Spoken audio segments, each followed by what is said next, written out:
শ্যামাপ্রসাদ মুখার্জির আত্মবলিদান দিবস ও পশ্চিমবঙ্গ দিবস পালিত হলো বহরমপুরে। রবিবার সকালে জেলা বিজেপির পক্ষ থেকে ওই অনুষ্ঠানের আয়োজন করা হয়। এদিন বহরমপুরে শ্যামাপ্রসাদ মুখার্জির মূর্তিতে মাল্যদান ও তার পাদদেশে রাষ্ট্রসঙ্গীতের পাশাপাশি ডক্টর শ্যামাপ্রসাদ মুখার্জির কর্মকাণ্ডের স্মৃতিচারণা করা হয়।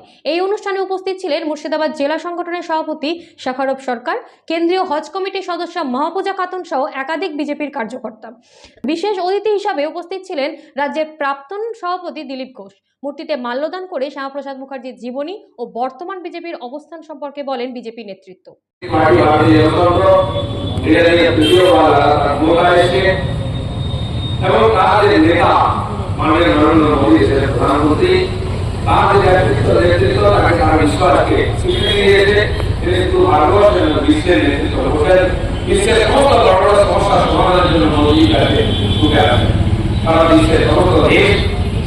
সর্বোচ্চ সম্মান তাকে দিয়ে সম্মানিত হল।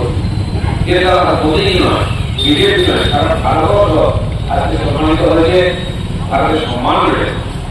শুধু বাইরের শাসনের দ্বারা, সরকারের কাজের দ্বারা দেশের সামরিক শক্তি রয়েছে, আর্থিক শক্তি রয়েছে, বিশ্ব রাজনীতিতে আমাদের প্রভাব রয়েছে। ভারতবর্ষের যে প্রতিভা, যে মেধা, তার স্বীকৃতি ভারতবর্ষে রয়েছে। বিশ্ব রাজনীতিতে ভারতবর্ষ বাকি পাওয়া যায় না। যে আন্তর্জাতিক সংগঠনগুলোতে ভারতবর্ষ সদস্য, সেখানে সে নেতৃত্ব করছে, যেখানে সদস্যতা নাই সেখানে সে আনন্দিত করছে। আজকে যে কোনো ভাবে বেঁচে থাকার চেষ্টা করছে, আর এই জাতীয়তাবাদী সরকারকে শেষ করার চেষ্টা করছে, নরেন্দ্র মোদী সরাবার চেষ্টা করছে।